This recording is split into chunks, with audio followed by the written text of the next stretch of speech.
ఇది 7 సీటర్ కాబట్టి బ్యాక్ రోకి వెళ్ళి చూద్దాం అక్కడ కంఫర్ట్ ఎలా ఉంది ఏంటి అనేది. సీట్ అయితే ముందు కన్నాను, ఇక్కడ ఉంది కదా ఇది మాన్యువల్ బటన్ అనమాట. ఇది మాన్యువల్ గా అనాలి. దీన్ని ఇలా పైకంటే చాలు, జస్ట్ ఒక్కసారి పైకి, చిన్న పిల్లలు కూడా అనేయచ్చు. పైకి అనేస్తే ఆటోమేటిక్ గా అదే ఫోల్డ్ అయిపోయింది, ఈజీగా లోపలికి అయితే ఎక్కేయచ్చు. ఇప్పుడు నేను థర్డ్ రో అండ్ బ్యాక్ రో లో అయితే కూర్చున్నాను. సీట్ కంఫర్ట్ అయితే రెక్లైనర్ కంఫర్ట్ లాగా ఉంది, చాలా అంటే చాలా కంఫర్టబుల్ గా ఉంది, నిజంగా ఫీల్ అయి చెప్తున్నాను. లెగ్ రూమ్ అయితే చాలా సఫిషియెంట్ గా ఉంది. ఒక ఛార్జింగ్ స్లాట్ అయితే చూస్తాం కదా, ఆర్మ్ రెస్ట్ కూడా చాలా కంఫర్టబుల్ గా ఉంది. ఇక్కడ ఇలా పెట్టుకొని కూర్చోడానికి కూడా చాలా బాగుంది. సేఫ్టీకి 6 ఎయిర్ బ్యాగ్స్ ఇచ్చారనమాట. ఎయిర్ బ్యాగ్స్ ఇక్కడ ఉన్నాయి అండ్ అక్కడ ఉన్నాయి, left and right both sides. అటు కూడా చూడండి, అక్కడ ఎయిర్ బ్యాగ్స్ ఉన్నాయి అండ్ ఫ్రంట్ లో 2 ఎయిర్ బ్యాగ్స్. టోటల్ గా 6 ఎయిర్ బ్యాగ్స్ ఇచ్చారు సేఫ్టీ కోసం. దీని మాక్సిమం పవర్ వచ్చి 72 PS గా అయితే ఉంది. మాక్సిమం టార్క్ వచ్చి 96 Nm గా అయితే ఉంది. చూసారు కదా రెనాల్ట్ ట్రైబర్ న్యూ కలర్ తో, అది కూడా డ్యూయల్ కలర్ కాంబినేషన్ తో 22 ఇంటీరియర్ అండ్ ఎక్స్టీరియర్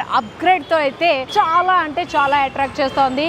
ఇంత అట్రాక్ట్ చేస్తున్న ఈ కార్ ప్రైస్ వచ్చి ఆనర్డ్ ప్రైస్ 10,76,000 గా అయితే ఉంది. ఈ కార్ మనకి రివ్యూకి ఇచ్చిన వాళ్ళు అయితే కుక్కట్పల్లిలో ఉన్న రెనాల్ట్ షోరూమ్ వాళ్ళు. ఇది పిల్లర్ నెంబర్ 787 దగ్గర అయితే ఉంది. మీరు కారు చూడాలన్నా, టెస్ట్ డ్రైవ్ చేసుకోవాలనుకున్నా డైరెక్ట్ షోరూమ్ కి వచ్చండి, లేదంటే డిస్క్రిప్షన్ లో వాళ్ళ నెంబర్ ఉంటాయి, కాంటాక్ట్ చేసి మరిన్ని డీటెయిల్స్ అయితే తెలుసుకోండి.